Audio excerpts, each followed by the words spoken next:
Hey, it's Game Hydro. Today we're playing Rogue Defense, Hybrid Tower Defense. I'm going to give you some tips, tricks, strategies, and whatnot to get further, get more powerful, and do better at the game.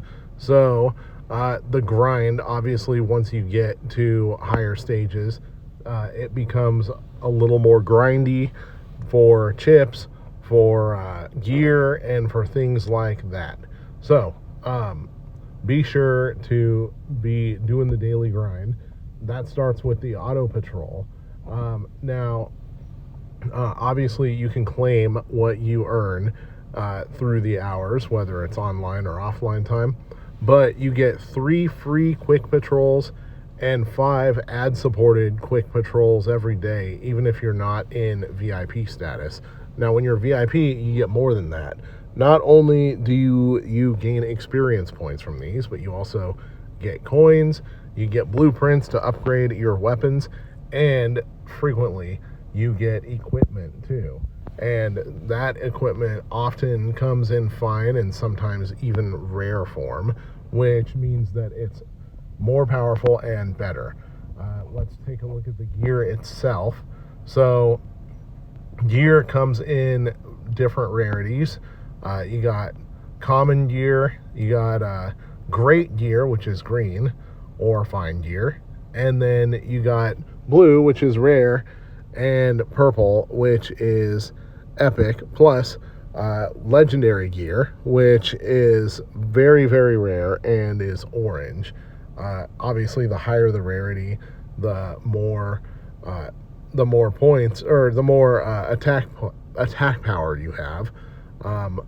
But that's also affected by the tier of the equipment. So you can see this item right here is tier 1, but this item right here is tier 2, which means the attack power is going to be higher right off the bat.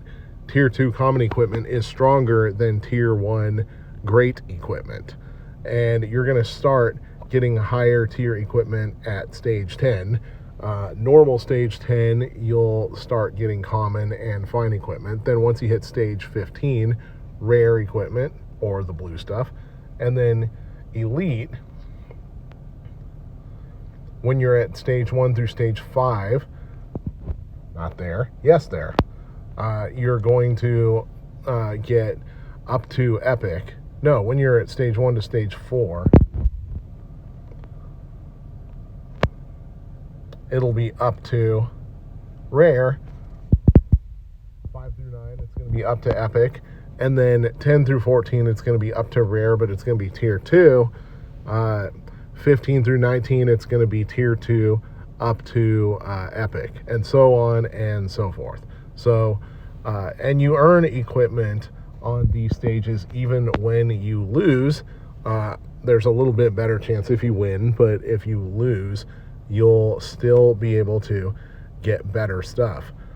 So that's one of the main ways to upgrade, is getting better equipment. Obviously, the blueprints to enhance your gear are very useful.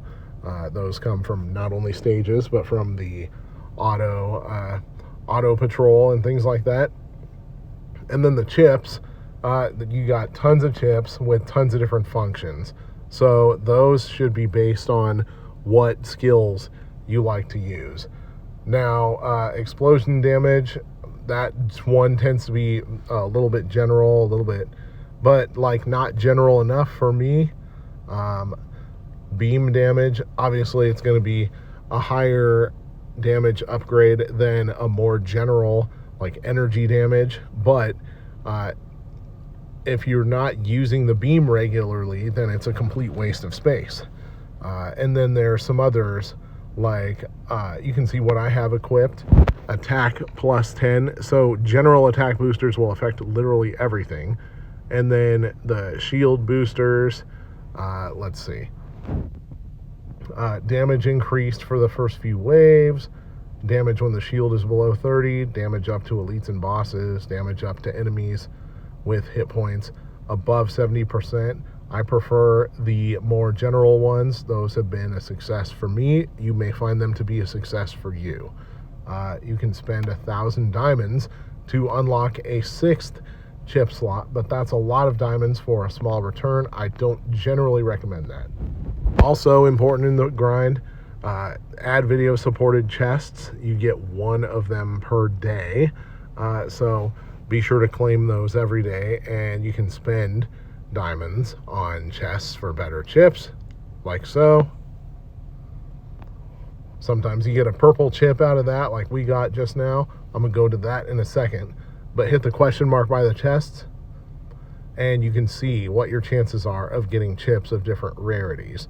So you got up to ultimate here for the advanced chest, and for the common chest up to legendary, but mostly you're going to get fine and rare chips. And here you're not going to get common chips at all. It'll be mostly fine, rare, and epic. So that's why the advanced chest is more expensive. Over in the material shop, you can purchase different materials for diamonds, such as skill manuals, gear designs, etc. And then in the gold shop, you can claim free gold a certain number of times per day, as well as add video supported gold. So the gold is important here because it's primarily used to enhance your skills when you have enough of them. So you can see we got enough skill designs to enhance the mortar, but we don't have enough gold for that. So if you are looking for gold, you can use those methods to earn it.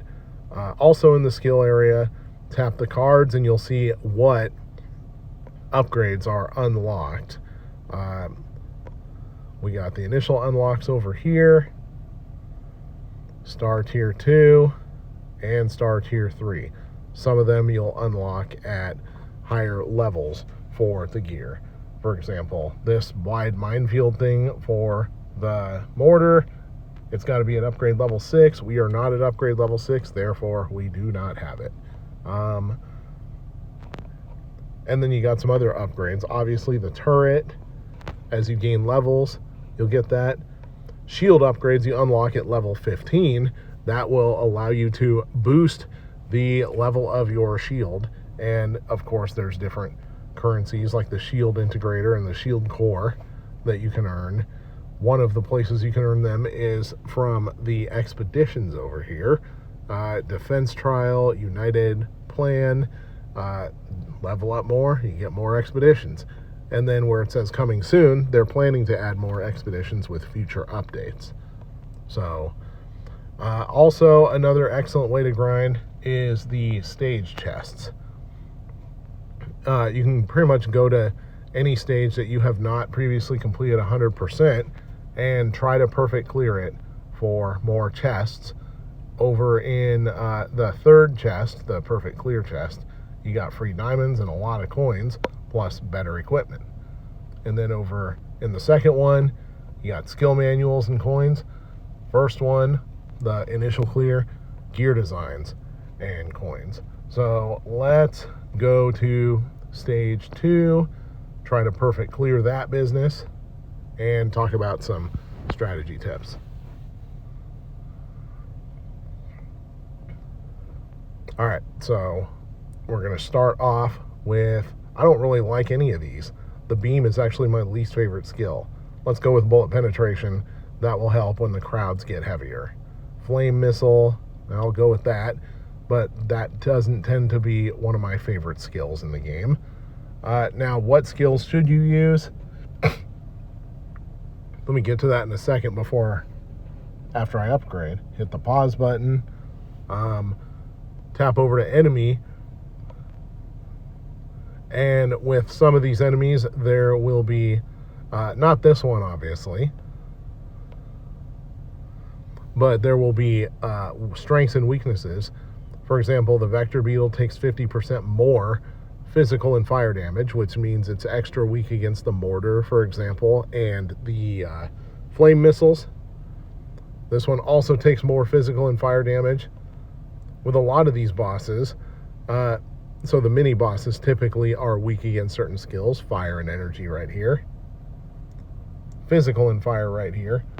But on stages typically multiples of 5 and 10 that have the big bosses, it will say takes 50% less such and such damage, whether it's physical or fire or whatever.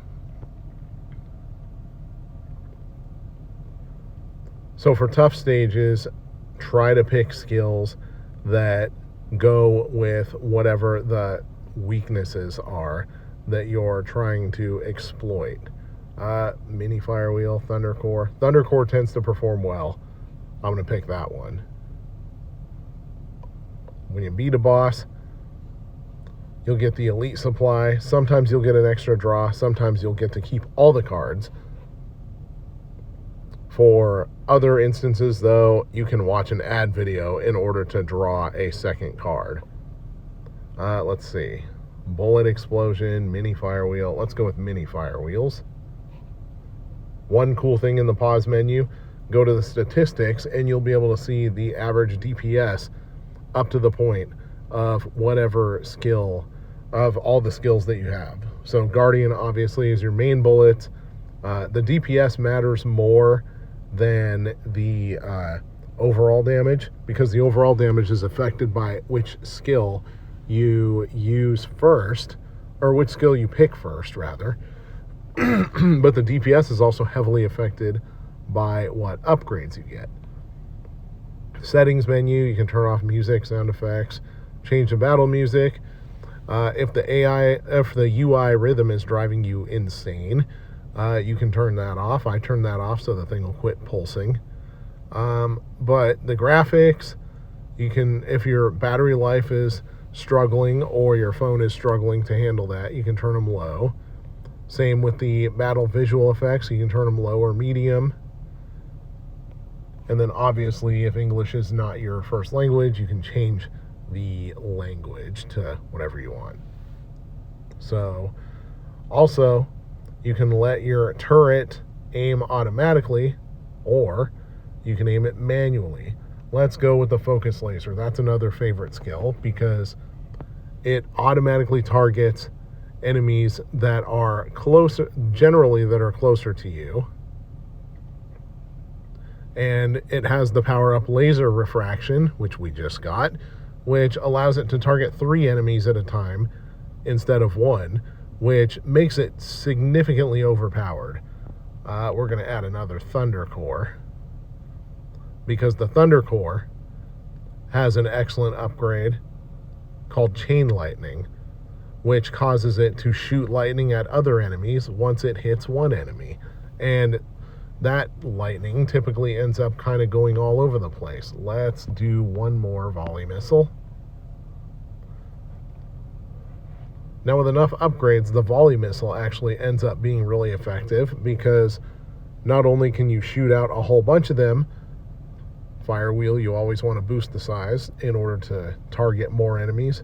Not only does it shoot out more flame missiles as you upgrade, but there's various sorts of small missile upgrades and explosion area upgrades, which allow it to do area damage instead. All flame missiles impact. I guess the text of the game was written by Birdman. I'm going, yeah, you know what? I'm going to go with that. No, I'm going to go with Swift Strike for the Thunder Core. Even when you don't have the Chain Lightning, the Thunder Core is extremely valuable. But yeah, you can tap and hold on the screen in order to choose who your turret targets. All of the skills are auto-targeted, though. And unfortunately, there's no option in this game to turn boss lock on or off, unlike many of the other games released by Cyberjoy, many of the other tower defense games.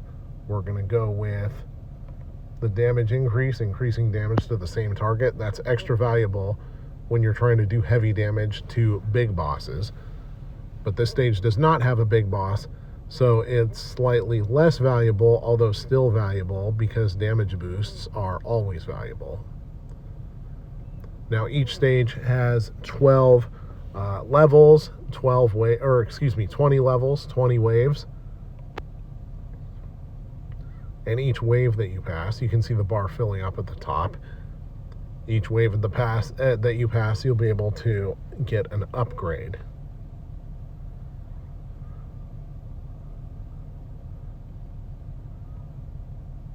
Let's go with lightning expansion because cooldown speed drops significantly, and the more often that you can shoot a skill off, the more valuable it will be. All right, we are level 13. Let's check the stats again.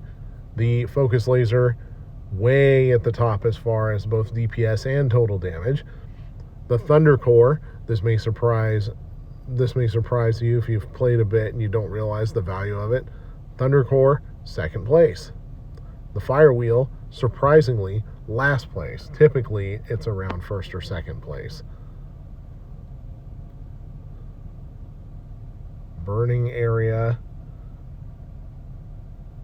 Thunder Core leaves a flame trail. No flame trail for me. I'm going Burning Area because the Burning Area tends to do about as much damage as the flame wheel, or as the flame missiles themselves do. And so having that sitting right there is super valuable. Let's go. You know what? Lightning Trail. Let's see what happens.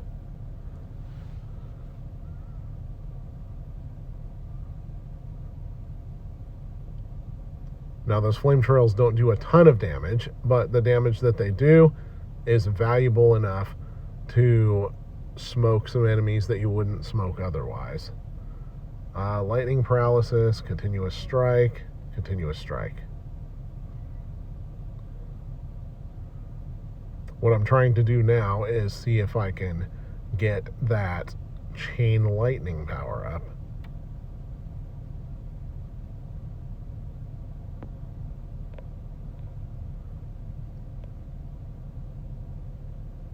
Thunder Core power up again, but not the Chain Lightning. 50% chance to trigger one more time. Let's try that out.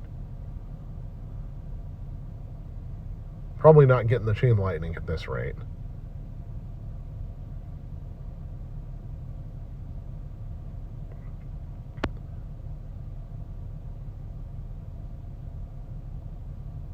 Now, the reason that we're still at full health as far as the shield goes is that one of the chips that I picked heals the shield a little bit each time you beat a wave. That's extra valuable for when you're trying to get that perfect clear chest. It gives you a little bit of room for, it gives you a little bit of a higher margin for error. But let's see if I can maintain it through here. Smart Acceleration, Volley Missile again. We're going Volley Missile again.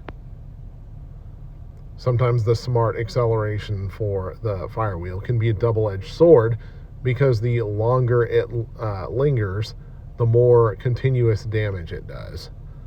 And so, even though it'll move even though the damage is boosted, causing it to move faster will cause it to linger for less time and therefore hit enemies less.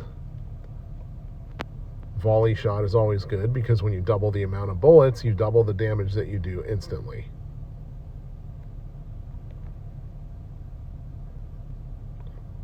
Yet another Thunder Core.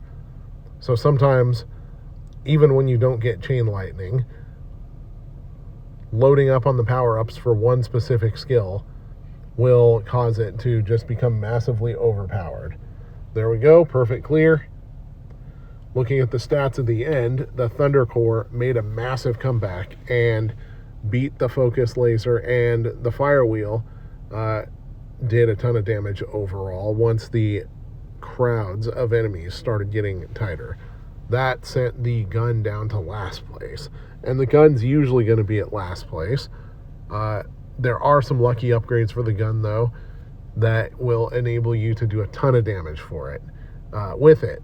If you get 2 volleys, so you're shooting 3 bullets at a time, you get multiple piercing upgrades, and you get the upgrade that lets the bullets bounce off the walls.